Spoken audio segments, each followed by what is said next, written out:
dalam mata kuliah Sistem Lingkungan Industri di pertemuan yang ketujuh, yaitu topik kita tentang konsep life cycle assessment.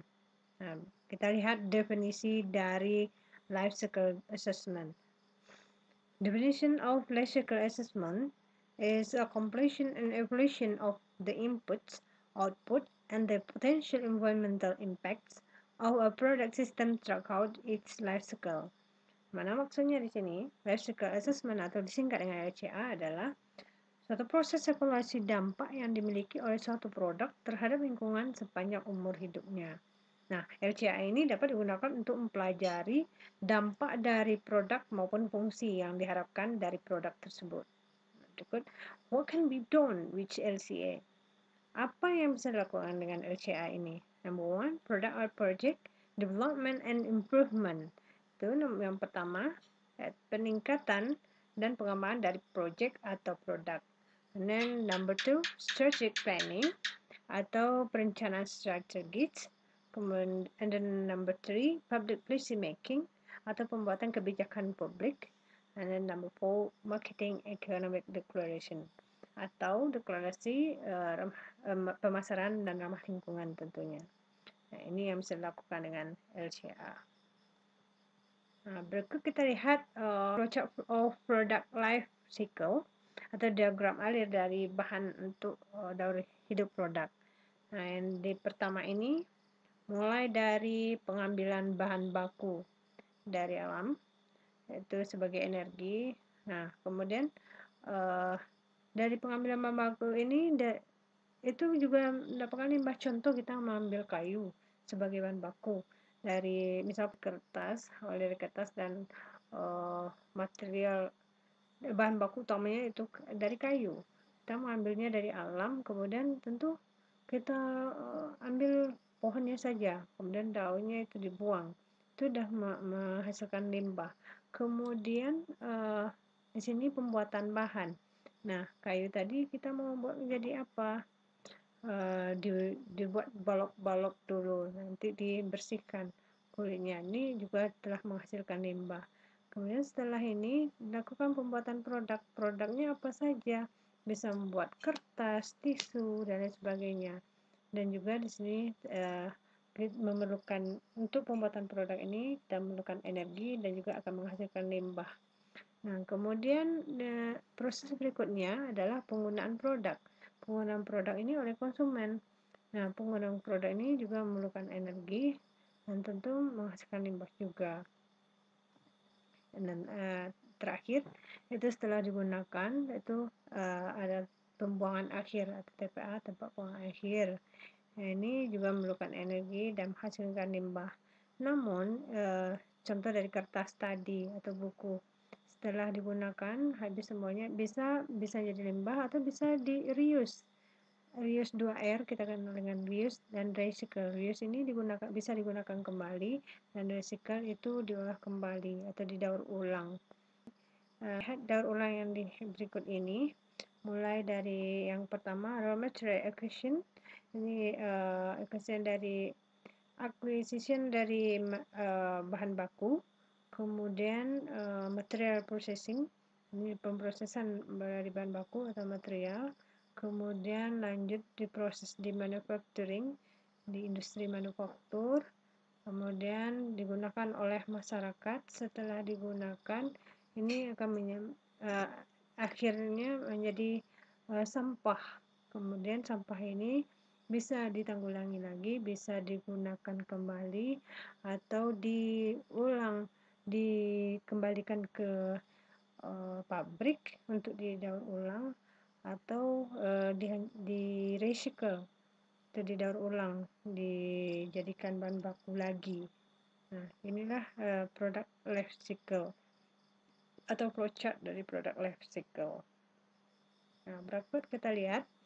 Adapun elemen utama dari LCA ini atau life cycle assessment, elemen utamanya antara lain, yang pertama dapat mengidentifikasi dan mengkuantifikasikan semua bahan yang terlibat, misalnya energi dan bahan baku yang dikonsumsi, emisi dan limbah yang dihasilkan. Kemudian mengevaluasi dampak yang potensial dari bahan-bahan tersebut terhadap lingkungan. Dan berikutnya adalah mengkaji beberapa pilihan yang ada untuk menurunkan dampak tersebut. Nah, elemen berikutnya.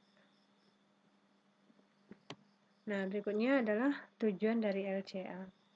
Adapun tujuan dari life cycle assessment ini yang pertama, untuk melakukan evaluasi agar dapat meminimumkan atau pengembalian material dari lingkungan dan juga meminimumkan limbah industri. Itu tujuan dari yang pertama. Adapun yang kedua, itu untuk membandingkan semua kemungkinan kerusakan lingkungan yang dapat diakibatkan dari suatu produk maupun proses agar dapat dipilih produk maupun proses yang mempunyai dampak paling minimum. Nah, yang ketiga itu untuk mempelajari dampak dari produk maupun fungsi yang diharapkan dari produk tersebut. Nah, berikut kita lihat skema life cycle assessment. Summary of life cycle assessment procedure. Itu secara ringkas, prosedur dari life cycle assessment dapat kita lihat di sini ada input, kemudian sini output. Di sini ini adalah prosesnya. Adapun sebagai input di sini adalah energy resources atau sumber daya energi. Kemudian sumber daya energi ini bisa raw material extraction and processing, yaitu pemrosesan dan ekstraksi dari bahan baku atau pengolahan bahan baku. Kemudian production material production atau produksi dari material. Manufacture of finished products atau pembuatan dari produk jadi. Kemudian ada juga transportation atau transportasi, lifetime operation and use. Ini adalah operasi seumur hidup. Kemudian disposal atau recycling, ini pembuangan atau dibuang atau didaur ulang. Nah, kita lihat dari yang di sini, raw material extraction and processing, and then material production. Outputnya apa? Output dari yang dua ini itu bisa menghasilkan energi. Sedangkan manufacture finished product, pembuatan dari finished product itu hasilnya apa? Liquid discharge, yaitu ada limbah cair yang dihasilkan dari pabrik dari manufaktur of finished product. Sedangkan dari transportasi apa outputnya, yaitu emission to atmosphere, itu atau emisi untuk atmosfer, apa maksudnya, polusi udara, itu yang dihasilkan oleh transportasi. Sedangkan lifetime operations or use and disposal or recycling, itu outputnya adalah solid waste atau disebut juga dengan sampah padat. Itulah summary of physical assessment procedure atau ringkasan secara ringkas prosedur dari LCA. Nah, berikut kita lihat langkah-langkah LCA berdasarkan ISO 14040 dan 14044 standards physical assessment. Langkah yang pertama itu dalam LCA adalah menentukan ruang lingkup dan batasan dari pembahasan. Nah, langkah ini dinamakan dengan goal and scope definition.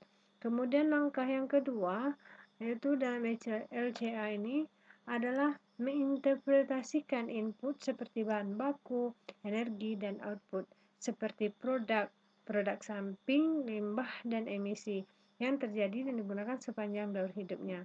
Nah, langkah ini disebut dengan life cycle inventory. Itu langkah yang kedua. Langkah yang berikutnya, itu langkah ketiga. Ini adalah untuk memperkirakan dampak lingkungan dari semua input dan output yang sudah terkumpul dalam inventaris tahap 2. Langkah ini disebut dengan life cycle impact assessment. Ini langkah yang ketiga. Kemudian langkah yang keempat, dalam life cycle assessment ini adalah untuk menginterpretasikan hasil dari langkah ketiga.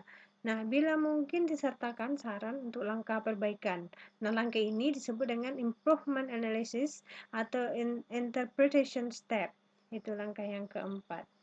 Nah, kita lihat manfaat atau nilai penting dari life cycle assessment di antaranya adalah yang pertama, pengambilan keputusan yang lebih baik tentang pemilihan produk dan sistem produksi.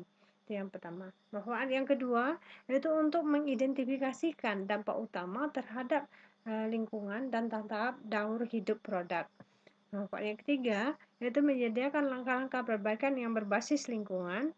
Yang keempat adalah memberikan solusi atas informasi yang keliru. Itulah manfaat dari nilai penting dari life cycle assessment. Nah, berikut life cycle assessment dapat diterapkan antara lain, yaitu bisa untuk lingkungan internal dan ada juga lingkungan eksternal. Lingkungan internal itu diantaranya adalah desain atau redesign produk dan proses produksi. Kemudian pemilihan bahan dan life cycle management. Kemudian yang keempatnya adalah perencanaan yang strategis. Sedangkan untuk lingkup eksternalnya, diantaranya adalah environmental labeling, yaitu pelabelan lingkungan. Kemudian yang kedua environmental procurement, dan yang nomor 3 adalah penentuan kebijakan publik. Oke, berikut kita lihat life cycle assessment mempunyai beberapa kelemahan dan pelaksanaannya. Di antaranya yang pertama adalah menyita waktu. Kemudian yang kedua, biaya yang cukup besar, rawan konflik, keterbatasan data, ketersediaan dan kualitas data life cycle inventory, kemudian permasalahan tentang metodologi, masih sedikitnya pihak yang setuju tentang metodologi analisis dampak. Nah, kemudian berikutnya tidak semua dampak lingkungan diperhatikan dan dipertimbangkan. Kesulitan dalam menginterpretasikan data kuantitatif menjadi dampak lingkungan yang ditimbulkan, ketidakpastian dalam inventarisasi dan dalam metodologi analisis dampak. Dan terakhir adalah perbedaan dalam perumusan life cycle assessment ini yang akan menyebabkan hasil analisis yang berbeda pula. Nah, berikut kita lihat siklus hidup dari kapas. Ini salah satu contoh life cycle assessment penilaian dari daur hidup produk. Kita contohkan itu siklus hidup dari kapas. Mulai dari awal dia di sini pembibitan, bibit kapas, kemudian ini ada irrigation atau pengairan untuk tumbuh, kemudian tumbuh menjadi pohon kapas. Ini perlu diberikan penyemprotan pestisida untuk pembunuh hama-hama. Kemudian setelah itu dilakukan pemanenan. Siklus berikutnya itu pemanenan. Selanjutnya setelah dipanen itu dilakukan transport cotton trailer atau adanya di sini pengangkutan dengan trailer cotton. Kemudian dengan ini adalah mesin pemisah kapas. Jadi di sini akan ada sebagai limbahnya adalah biji kapas, kemudian kapasnya. Kemudian kapan penenunan. Setelah ditenun, kemudian setelah menjadi kain, kemudian untuk menyuci ini kita memerlukan lagi produk lain seperti deterjen. Nah, kemudian masuk ke mesin cuci itu washing and drying, pencucian dan pengeringan. Nah, setelah secara terus-menerus produk ini setelah menjadi kain ini dilakukan secara terus-menerus, maka di akhirnya akan menjadi final wash. Ini adalah sampah akhirnya juga akan menjadi sampah. Nah, inilah contoh dari siklus hidup kapas. Ya. Ini bisa jadi sampah, bisa didaur ulang kembali, itu maksudnya. Nah, untuk pertemuan kita yang ke-7 ini dalam mata kuliah Sistem Lingkungan Industri, mungkin hanya ini yang dapat disampaikan. Terlebih terkurang saya mohon maaf. Diakhiri